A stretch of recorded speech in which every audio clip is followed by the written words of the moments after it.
Technology. Olá, estamos começando o Câmara Jovem e hoje nós vamos falar sobre um tema que veio de uma sugestão de vocês. Pois é, aquelas ideias, né, que vocês enviam pra gente, então a gente resolveu acatar e vai falar sobre esse tema, que é o quê? O que a juventude acha sobre os direitos da mulher? É um tema bastante relevante, a gente sabe que a luta das mulheres pelos direitos é constante e diário. O direito de igualdade, né? Socialmente falando. Para conversar conosco sobre esse assunto, nós convidamos uma estudante, melhor dizendo, uma recém-formada em Direito, que é a Thalita Dantas, ela que é militante e vai conversar conosco sobre esse assunto. Também para intermediar essa conversa, nós convidamos a advogada Mariana Vieira, que também fala sobre este assunto, também luta sobre os direitos da mulher. E a entrevista você acompanha a partir de agora. Então, meninas, sejam bem-vindas ao Câmara Jovem. Agradeço por vocês terem aceito o convite, a Thalita também, a advogada Mariana. E a gente vai trazer esse tema que tem sido pauta ultimamente, inclusive porque a gente vem acompanhando aí a questão no Afeganistão, né, que acabou ressuscitando essa pauta, que são os direitos da mulher, os direitos que a gente tem conquistado. Antes de passar a pergunta para a Mariana, eu quero conversar com Thalita, que é uma jovem, também advogada, não é, Thalita? Mas que aí está iniciando a sua carreira, mas já tenta mostrar, né, essa questão do direito feminino. O que é que você vê, assim, nas conversas, no dia a dia com as suas amigas, você mesmo na sua convivência, tenta colocar essa questão da igualdade?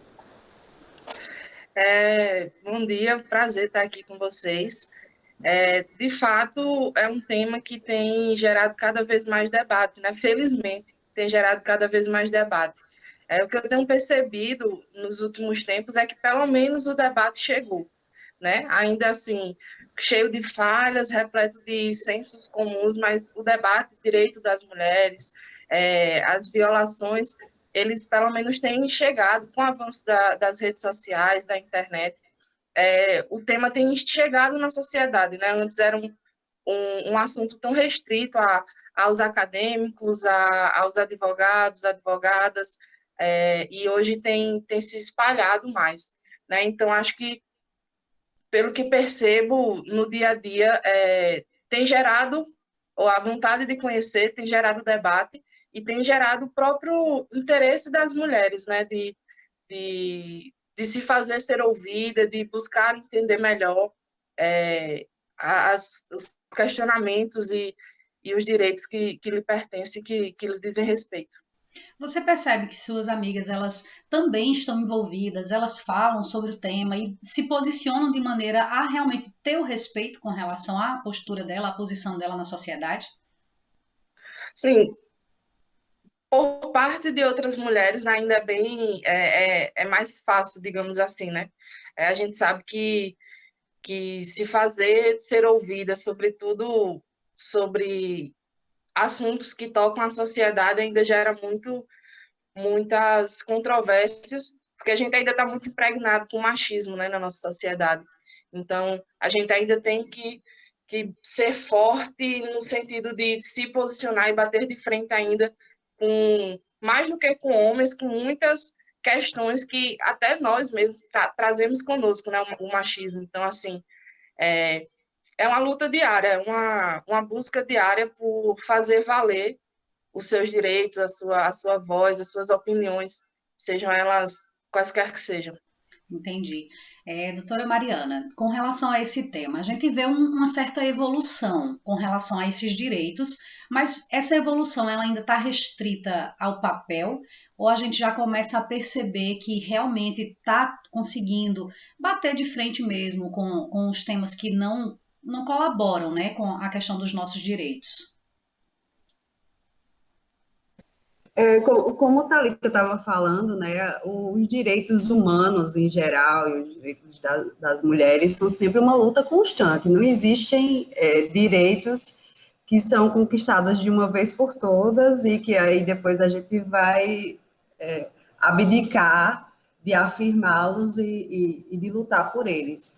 É uma luta constante e a gente tem que estar sempre atenta e ativa para manter o que a gente já conquistou, né? Sobre a história dos direitos das mulheres começam com o direito à educação, com o direito ao acesso ao trabalho. São as primeiras demandas do movimento feminista, né? Quando ainda não tinha nem esse nome.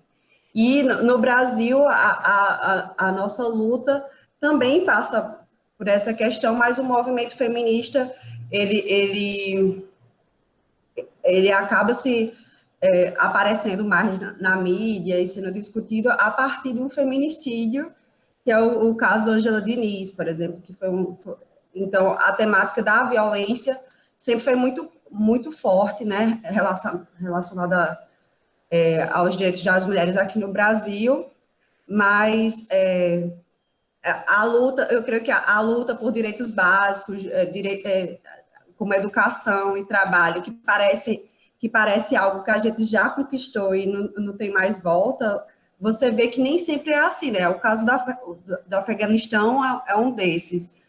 É algo que a gente tem que ter muito cuidado para falar sobre, porque o Afeganistão é muita complexidade em torno disso. Não é um De assunto fato, só, não é?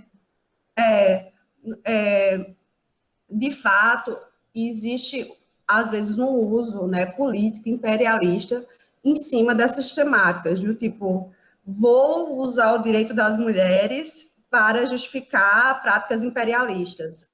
Isso acontece. Mas, ao mesmo tempo, é muito difícil também a gente se esquivar, né, e se solidarizar com mulheres que estão lutando por esse direito básico, que é o direito à educação, o direito ao trabalho, e que já está sendo, né, que já está sendo ameaçado lá. Já algumas mulheres já não estão mais indo para a escola, indo para a faculdade, já estão sendo proibidas.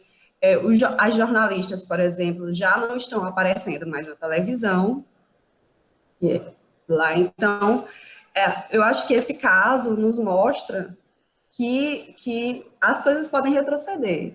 E no Brasil, e o Brasil não está isento disso, né? Retrocessos podem acontecer constantemente. A gente vê pessoas, né, alguns grupos políticos que tentam desafiar alguns direitos já conquistados pelas mulheres, e a gente tem que estar sempre atenta e sempre na luta, não achar que o que a gente conquistou não tem volta. O Afeganistão é só um caso que demonstra que as coisas sempre podem ficar pior.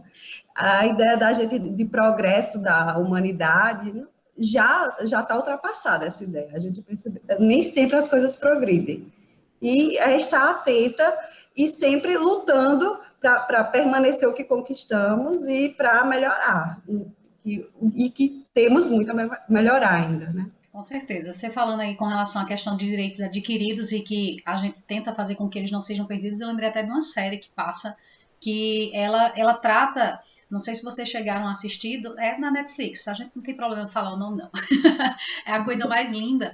E lá, a personagem principal, ela abre o seu próprio negócio, no Rio de Janeiro, na década de 50, se eu não estou enganada, e ela tinha que ter autorização do marido para fazer isso. Tanto que ainda no conflito da história, ela teve um momento em que ele pegou para si, ele era adúltero, era violento com ela, ou seja, tinha todo um contexto que envolvia. Isso é só um exemplo, né, de um direito que foi adquirido, que hoje em dia as mulheres elas podem abrir suas empresas, elas podem sim estarem à frente. Inclusive, essa semana mesmo eu estava lendo um texto que conta a história da fundadora acho que é o Washington Post, que é um jornal, um grande jornal que um dos primeiros grandes jornais, né, que chegou até a publicar um caso do Walter Gates, que tirou o presidente John Kennedy, né, do poder. Então, assim, uma mulher que inovou naquela época e ela conseguiu esse direito. Claro que os Estados Unidos, em termos de direito escrito, ele é um pouco mais adiantado, né, que o Brasil. Eles conseguiram botar os direitos das mulheres um pouco antes do nosso aqui. Então, a gente, nessa década de 50, passava por isso ainda. E se voltarmos ainda mais, né, nos tempos bíblicos, no Velho Testamento, a mulher não podia nem andar sozinha, não é? Não podia sair de casa desacompanhada, que já era tida como uma mulher qualquer. Então, a gente tem esses direitos que, para muita gente, parece ser bobagem, mas foi um direito que a gente adquiriu. Esses, eu acredito que a gente não vai perder tão fácil assim, né? Porque já se naturalizou na sociedade. Então, eu pergunto, essa naturalização do direito é o que pode fazer ser irreversível o direito adquirido? Mas é o que eu estava falando. Se você for olhar fotos dos anos 70 do Afeganistão, as mulheres que estão nas ruas, elas eram praticamente metade do mercado de trabalho. Boa parte das professoras eram mulheres. Então, eu acho que a questão da naturalização pode, assim, é difícil a gente dizer que algo que a gente conquistou não vai ter piora, sabe? Eu acho que, de fato, vai ser mais difícil reverter quando a gente tem uma tradição já, né, de conquistas e de mulheres de mercado. E isso seria mais difícil ainda, porque no Brasil, por exemplo, já metade das famílias são monoparentais, e boa parte delas com mulheres liderando. Então, como é que você vai, por exemplo, aniquilar direitos de mulheres que são as que sustentam as famílias, né? Então, eu acho que essa situação pode ser um pouco mais difícil de reverter, porque o papel que a gente conquistou de responsabilidade é muito grande. E eu acho que talvez até por ser de responsabilidade, porque assim, como a gente adquiriu muitos deveres, os deveres são mais fáceis de manter do que os direitos, no sentido assim, dos deveres do lar, de cuidado, né? Mas quando a gente vai falar do campo, assim, mais do privilégio, vamos dizer assim, não seria essa palavra certa, mas por exemplo, conceder menos horas de trabalho a mulheres que têm crianças pequenas, como oferecer creches, né, de qualidade e garantir creches para mulheres que têm crianças pequenas. Isso é mais difícil da gente conseguir.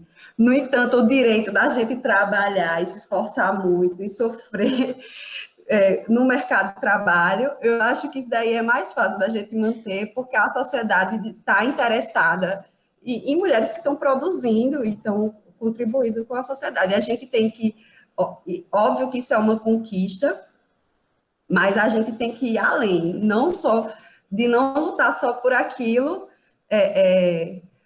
assim, que é de interesse do sistema, né? Que é de interesse que as mulheres trabalhem, sustentem.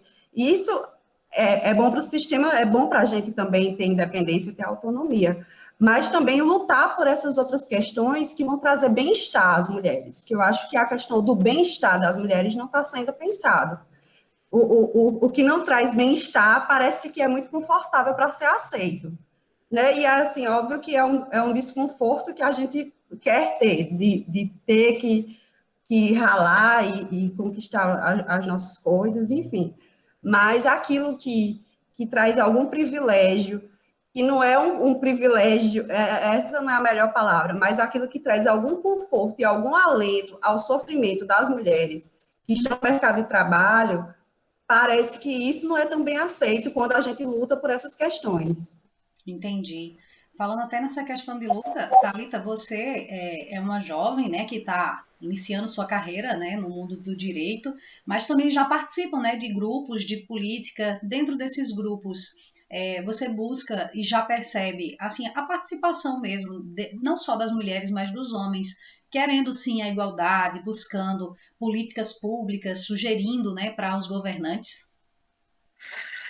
A vontade das mulheres, eu percebo cada vez mais forte de construir uma sociedade melhor, mais igualitária, mas, sobretudo, se no campo do direito as coisas já não são tão simples e fáceis, no campo da política é ainda mais complexo, né? Infelizmente. As mulheres, ao longo da história política do Brasil, elas sempre serviram a serviço dos seus esposos, pais, irmãos. Então, a gente ainda tem uma cultura política muito forte de que a mulher, do ponto de vista da primeira-dama, a mulher do ponto de vista de pertencer a uma família de nome e estar ali para cumprir os desejos, para cumprir as vontades de algum pai, de algum marido, da sua família.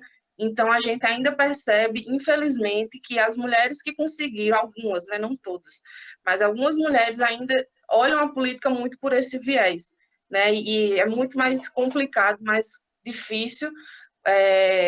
As mulheres que realmente estão ali para construir políticas públicas, para construir seu espaço na política, elas têm um esforço e um trabalho muito maior para conseguir chegar a esses locais, não só poder executivo, legislativo, não só no sentido de ser uma candidata, mas dentro mesmo nas secretarias, nos ministérios, a violência política contra a mulher ainda é muito forte, ela é muito presente, né? A gente ainda tem um campo muito duro para as mulheres, muito violento. Você sabe identificar a violência contra a mulher na política?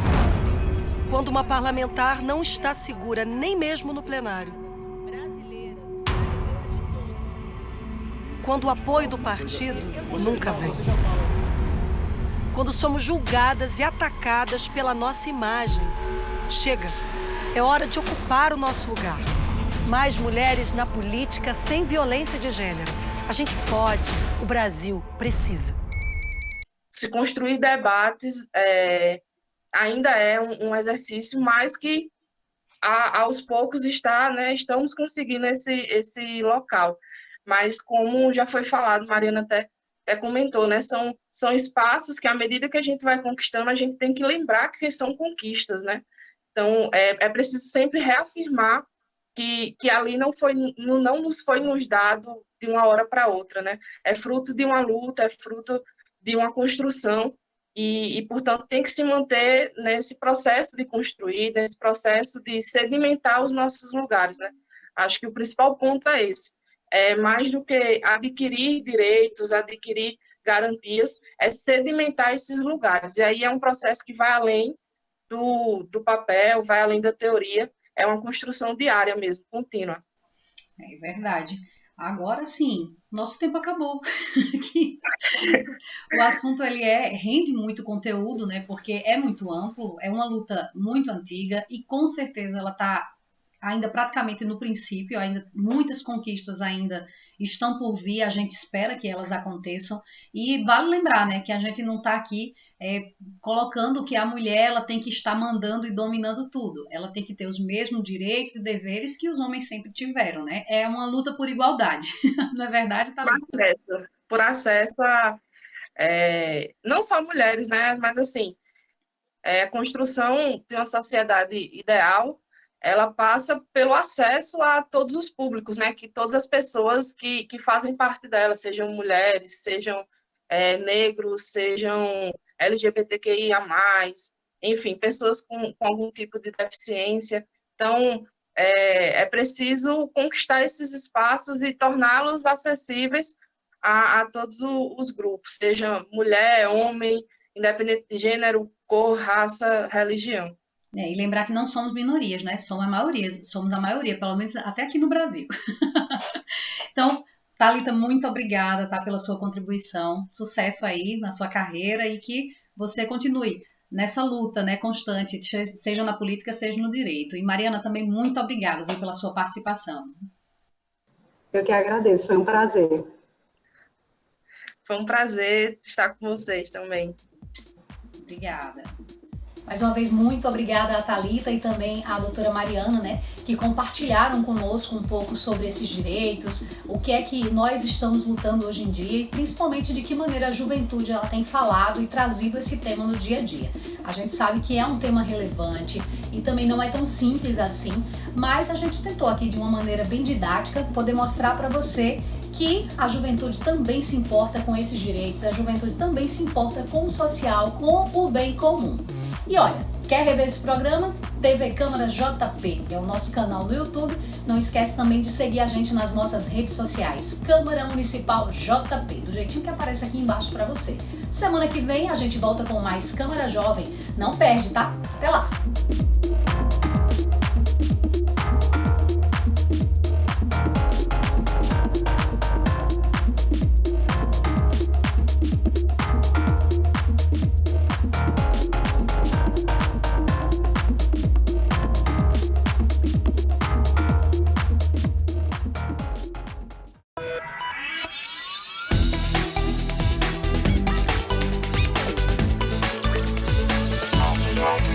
technology.